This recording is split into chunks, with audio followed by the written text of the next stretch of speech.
Am I audible or still Yeah, it's clear. Voice is clear. clear? Yeah. So, good evening, students. How are Good you evening, all? ma'am. Fine? Yeah, fine, ma'am. How are you? Thank you. Yeah, I'm also fine. So, last week we have done with economics. I think that particular basic part of economics, if you go through, that's more than enough, I think. And rest of the things are usually current affairs like the Niti Ayog and all that, that we can do later on. But I think that a lot of geography chapters are there. So I'll start with the geography today. Okay, we'll start with Indian geography. Actually, I have done with physical features and I have done with Himalayan systems, that is the drainage, which is all about Himalayan river systems and the peninsular river systems I have done. Okay, so today we'll start with the next chapter, that is agriculture. What is the importance of agriculture? How is Indian agriculture, and what are the features, problems, and also about the entire concept of agriculture as such. So first, when we talk about India, India is essentially an agricultural country, though we are in the 21st century also. Still, we find that agriculture is a main stay of most of the people in our country as such. And it is said that mostly two-thirds of the people derive their livelihood from agriculture itself, and it is also the major source of income for three-fourths of the population. So two-thirds will directly depend upon agriculture providing livelihood, and three-fourths are gaining the money. Here refers to that maybe they are related to processing and which are all connected with agriculture, so they are deriving their income as such. The other thing is that in our 5-year plans, if you take for example, of course now we don't have the 5-year plans, but earlier when we had the 5-year plans, the first 5-year plan gave a lot of importance to agriculture in order to make our country a self-reliant country as such. So it is a backbone of Indian economy, and the development of manufacturing sector and of course the secondary sector and the tertiary sector came into existence, and slowly maybe the contribution of agriculture to GDP is on a decline, but still we say that the amount of money that is contributed by agriculture to the GDP is larger than any other country of the world. That means still agriculture holds an important place in our Indian economy as such.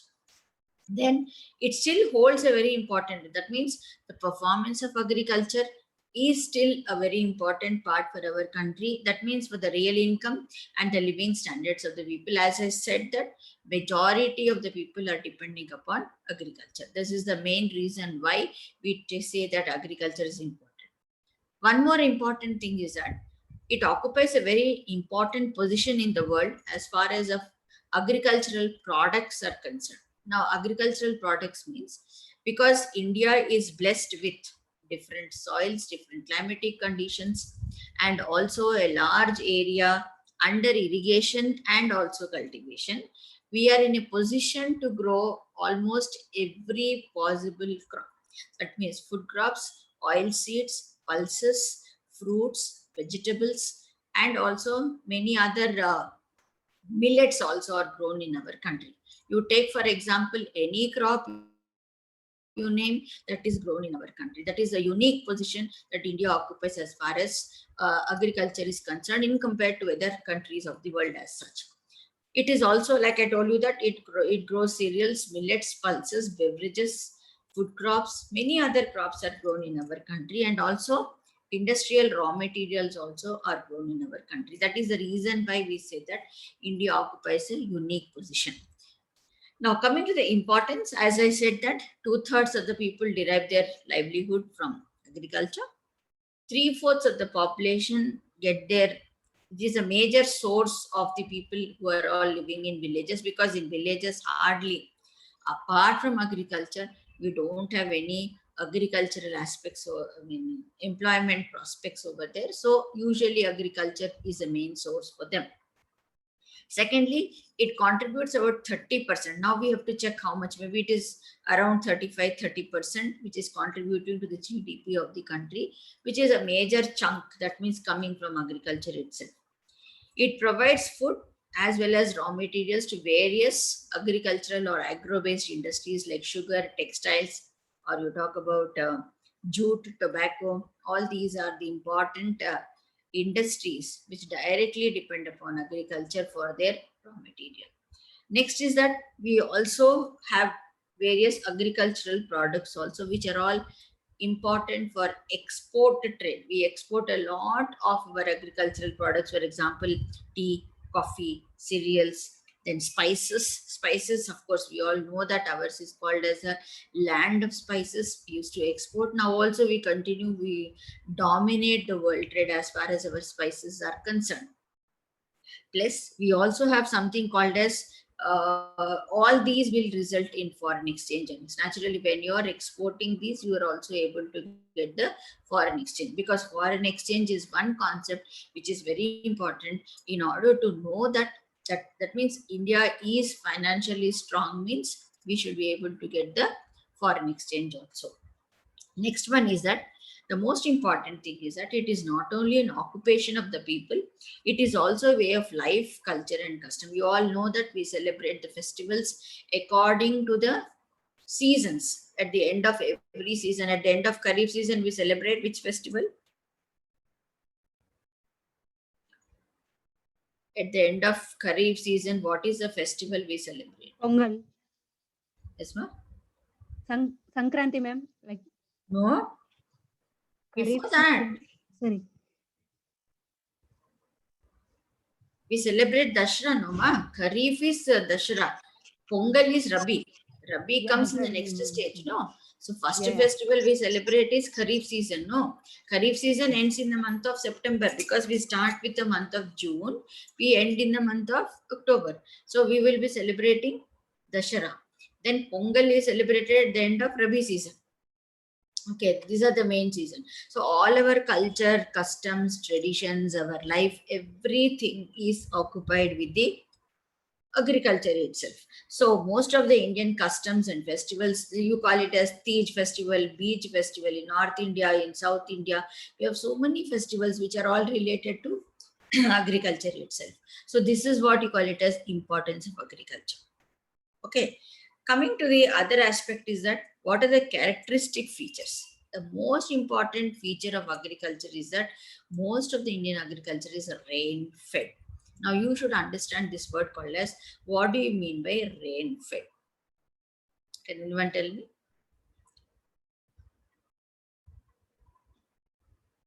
Yes, ma'am?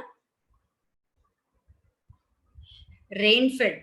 Indian agriculture is rain fed, means most of the agricultural land. Yes, very good.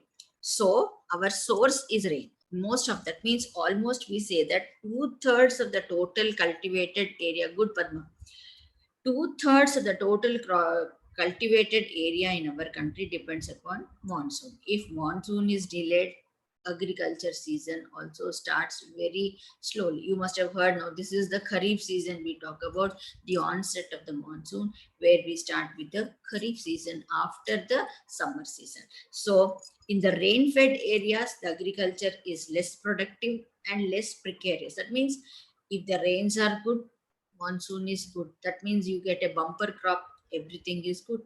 Once the monsoon fails, you cannot grow the crops. That's why it is totally dependent upon rain.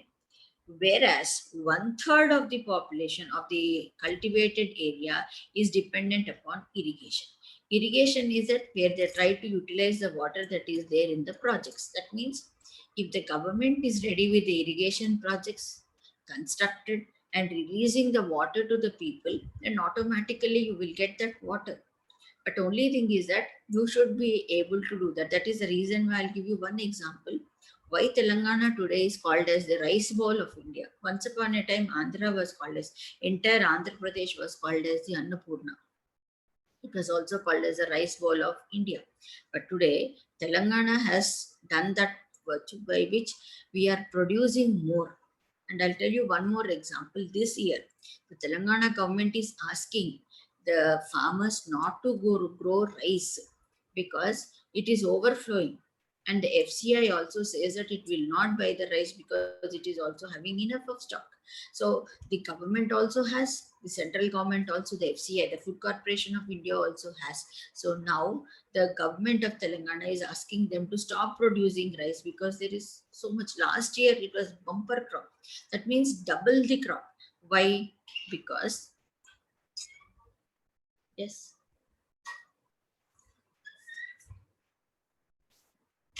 because Telangana has completed all the irrigation projects, and that is the reason why they were able to do it. So these are all certain things that Telangana has occupied. So wherever it is irrigated area, agriculture is considered to be productive as well as prosperous also.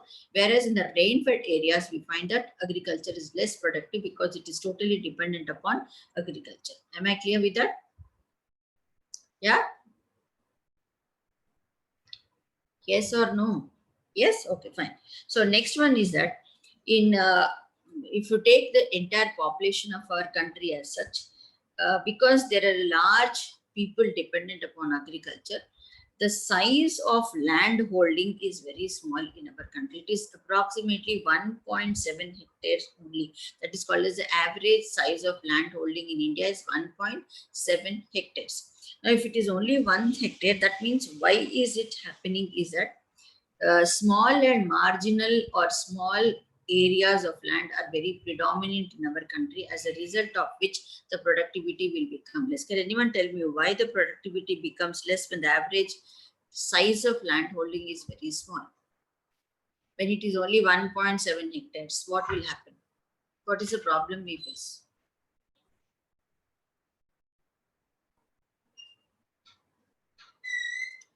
Yeah, that is when the land holding or the size of land holding is less, effort is more. Plus, one more thing, can anyone tell me why others are not talking? Aditi, others? Padma is answering. Very good, Padma. Effort is more. In what way you are saying effort is more? We can't use machinery for Yes, production. ma'am? We can't use machinery for production, ma'am. You cannot use fertilizers, tractors, everything you cannot use there because the land size is very small. You can use only the fertilizers, sorry, tractors and all that if the land is very large. So in our country, what is happening is that the land size is shrinking. Why? I'll tell you. Because there is a law called as law of inheritance. What is law of inheritance? How many of you know what is law of inheritance? How many of you know that? What do you mean by law of inheritance? Law of inheritance means that you must have heard about it. If the father has, no. Law of inheritance is where, for example, if the father is having 10 acres of land and he has two sons, then he will distribute the land among the two sons. So how much it is? 10 acres is divided into 5 and 5. So when 10 acres are there, using your tractors or your scientific methods, it is easy because the land is large. But what happens is that when you divide the land, you cannot use it. Why? Because the land has become small. Suppose if he has 3 sons, then he has to divide the 10 acres into 3 sons. So that is the reason why the small and marginal land holdings in our country are becoming predominant. That means 3/4 of the agricultural land holdings are very small and marginal because of the law of inheritance. So what is the average land size of land holding? I said, what is it? How much is it? Very good. 1.7 hectares it is. Next one is that because of the high population, the first thing in our country what we face is that we have a huge population where we have to feed 1.3 billion population because of the high growth of population and low man land ratio. What do you mean by low man land ratio? Is that people are more, land is less. So the ratio is very less. Huge population, little amount of land. In this land only you have to cultivate, produce and feed this 1.3 billion people. Because of this, what happens is that the Indian agriculture is highly intensive. What do you mean by the word called as intensive? Intensive means, can anyone tell me, or should I tell? What do you mean by intensive? Highly intensive means constantly using the land, cultivating the land without leaving even an inch of land also. You are not leaving the land even for some time also for the soil to rejuvenate. So highly intensive is constantly growing, where 2 or 3 crops are grown in the same piece of agricultural. As I told you that suppose if a person has 3 acres of land, so that particular farmer will be growing 2, 3 crops in the same piece of land again and again. So what happens is that in the course of time, maybe the fertility of the soil may decrease also. This is one reason we talk about. Second one is that, as I told you, that our soils, climate, and various other factors are responsible, by which we have mainly 3 seasons. Can anyone tell me what are the 3 seasons? Agricultural seasons? Can anyone tell me what are the 3 agricultural seasons we have? Kharif, Rabi, and Zayed. Kharif season starts from the month of June to October. That is, this is the present season we talk about. And Rabi season is from November to March. After Dashera, whatever we start, that is called as Rabi. Now, the important thing you have to remember is that the Zayat season starts only in the month of April, May, and June, where irrigation is there. Otherwise, they don't go for this crop. So main seasons are Kharif and Rabi, because we have 2 monsoon seasons. What are the 2 monsoons we have?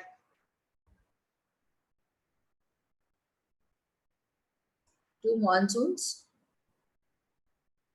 southwest and northeast monsoon. Now the monsoon which we are getting, it is called a southwest monsoon, and November to March it will be called as a northeast monsoon.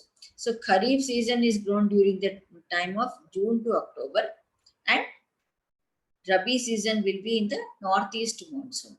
But during the times of April, May, and June, you all know that it is a summer season. There is no rainfall at all. So wherever irrigation water is available, there only they will try to grow the Zayat crop. Otherwise, there is no Zayat at all. Only few areas they will grow. Am I clear? 3 seasons: Kharif season, Rabi season, and the Zayat season. So because of the favorable conditions, already I mentioned that we grow crops, we grow the food crops as well as the industrial crops also. Apart from this, our Indian agriculture till today also is highly traditional, subsistent, and food grain oriented, and less mechanized. These 4 you have to remember. I'll repeat once again. Indian agriculture is highly traditional. We still follow the traditional methods. We are not into the modern methods of farming. So we are highly traditional. Then we are subsistent. What is subsistence? Means depending upon for our own only. We are cultivating the crops for ourselves. We are not exporting them, because as I told you that our population is huge. We have to feed the mouths of the people. That is the reason why ours is basically subsistent, where we try to grow the crops for ourselves. We are not exporting, not for others. For ourselves, we are growing, and as well as food grain oriented. Usually it is rice, wheat, jowar, bajra. These are all the various food crops that are grown, because these are basic staple diet of the Indians. And less mechanized. As I told you that Indian farmers are very poor. They usually follow the traditional methods. They don't follow, or they don't use any machines largely. That is the reason why it is referred to as highly traditional. Next one we talk about is the plantation crops also have a pride of place, and they also means, for example, if you take what are the plantation crops are: tea, coffee, rubber, sugarcane, cash crops like cotton, tobacco. All these are also very important crops which are grown, and they occupy a very little area in the total agricultural, because as I told you that, why do they occupy less area compared to food crops? Why are we not growing more cash crops and more plantation crops? What is the reason? Can anyone tell? The reason is that because our population is very huge, first we have to feed the people. That is the reason why we give more importance to food crops and less importance to the cash crops. If it is the other side, then Indian agriculture would have been flourished a little more also. But that is not happening as such. Am I clear? Then the next one we talk about is modernization of agriculture consists of hybrid farming is also significant, which is yet to start in our country. But in spite of so much of agriculture in our country, the productivity is very low. What do you mean by productivity? The average productivity of the crops in India is very low. What do you mean by that? Average productivity means the amount of land and how much of crop you are cultivating, that you have to calculate. The amount of land is huge, but whatever we are growing and getting as a harvest is very less. So if it is large land, large productivity, but in our country it doesn't happen because our agriculture is highly intensive. Am I clear with all the features, ma'am? Yeah. Yes. Then, next one is what are the problems of Indian agriculture? Now, when you say, of course, because I said that agriculture is the main occupation in almost all the villages, we find that agriculture is the main occupation. So, what are the problems that the farmers or entire agriculture in India faces as such? First one is uncertainty of rainfall. We all know that in our country, everything is uncertain. Sometimes the rainfall starts in the month of June only. Sometimes it doesn't start till August. So there is uncertainty of rainfall. Second one is soil erosion. The soil gets eroded because of floods. We have lots of floods as such because of which the soil gets eroded. Okay, what is soil erosion? Can anyone tell me? Do you know what is soil erosion or no? Students, you are not talking anything, then I Yes, cannot. ma'am. What is that?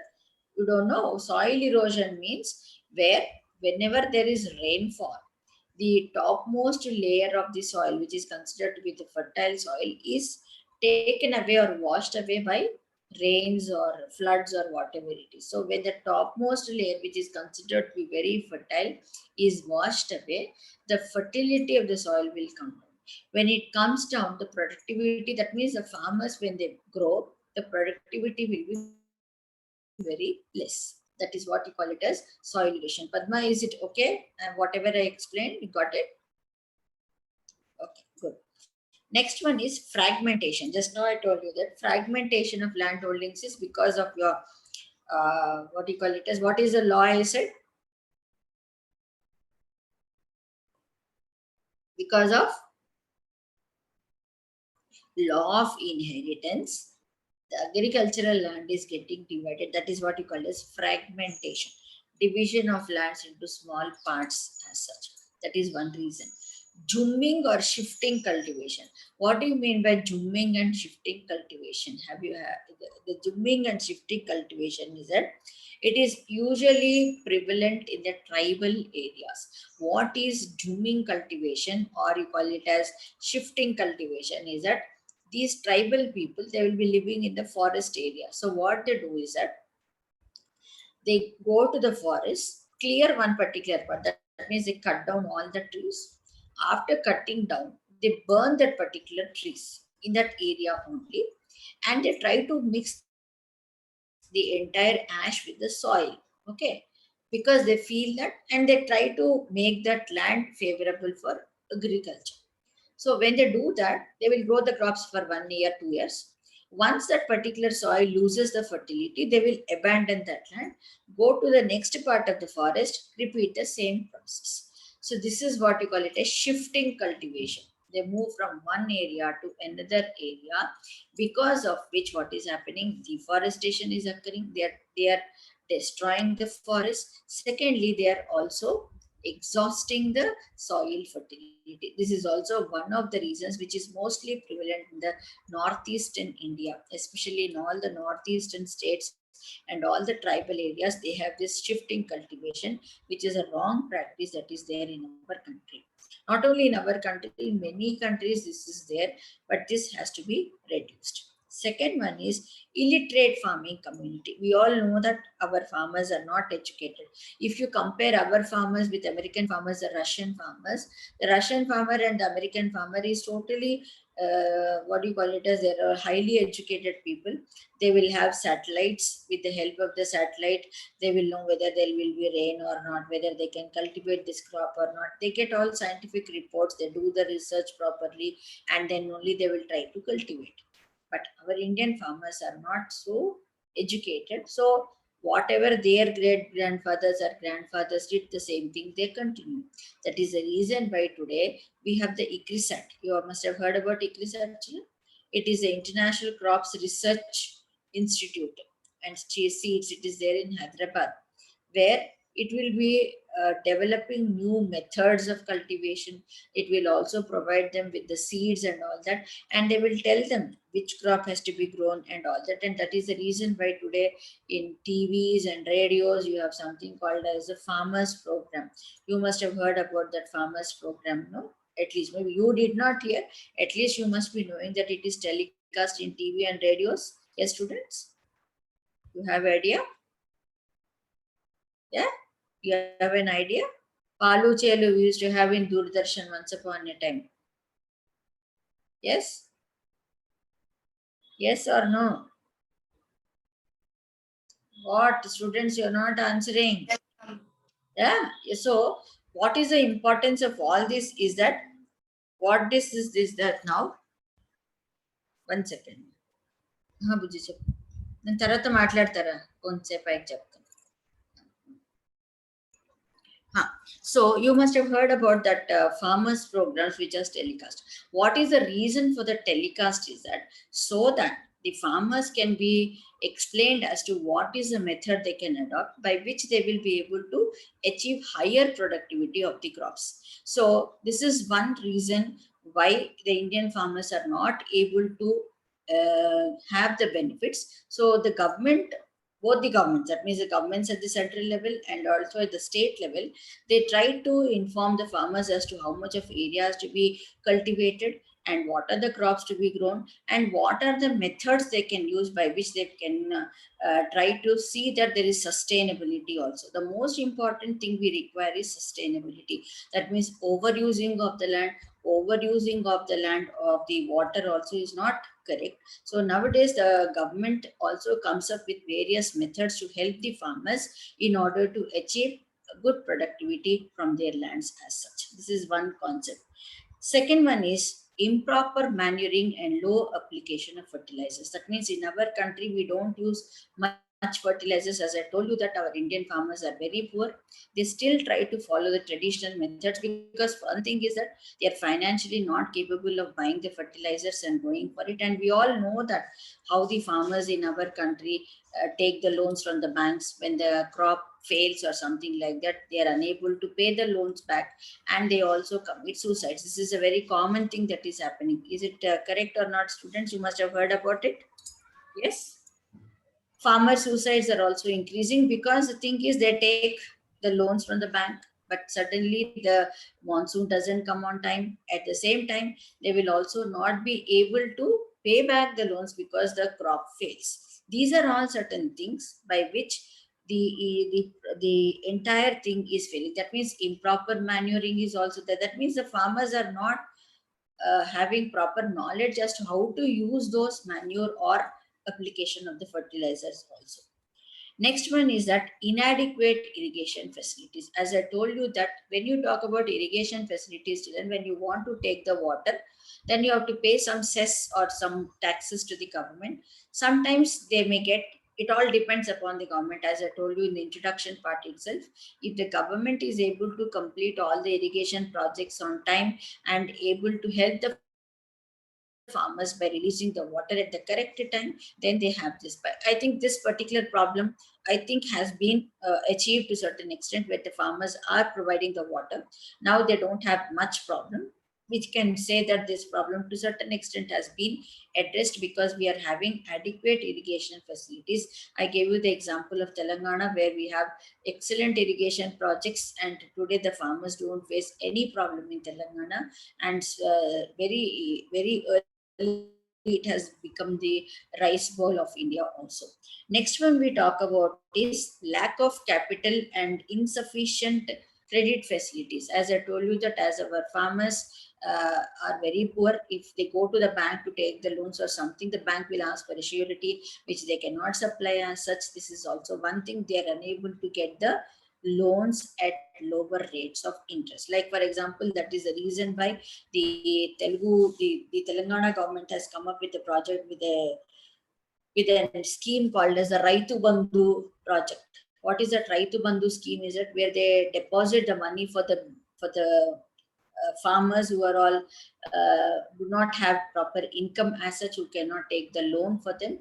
So they will be getting, and the money will be deposited in their banks. This is one incentive that is given by which the farmers are able to grow the crops also. And the most important thing is the proper marketing facilities. Once the farmer grows, he should be assured of a fair price. That is the reason why the government comes up with something called as the MRP.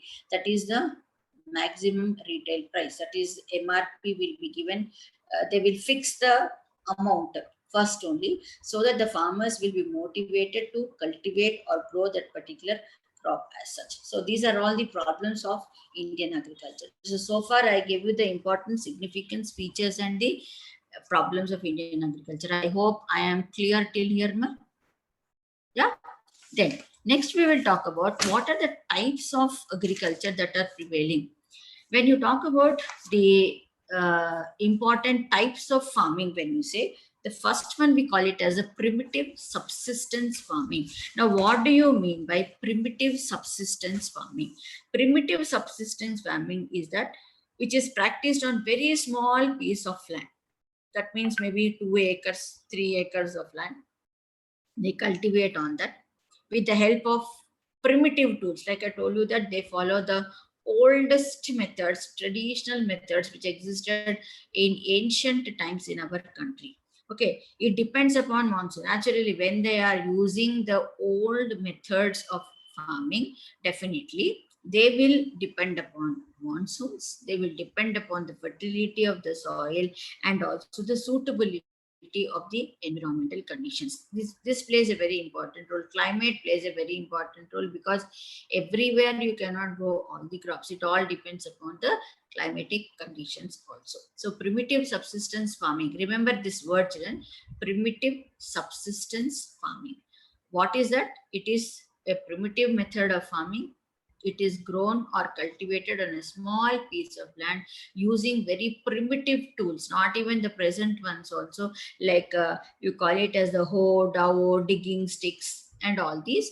And the family will be the labor. They will not appoint anyone. The entire family will be working on the agricultural land as such. Now, it is also called as a slash and burn. Just now I explained what is a slash and burn cultivation, where they clear a small piece of land and produce cereals and other food crops to sustain their own family. Subsistence, already I mentioned, it is for themselves, not for sale.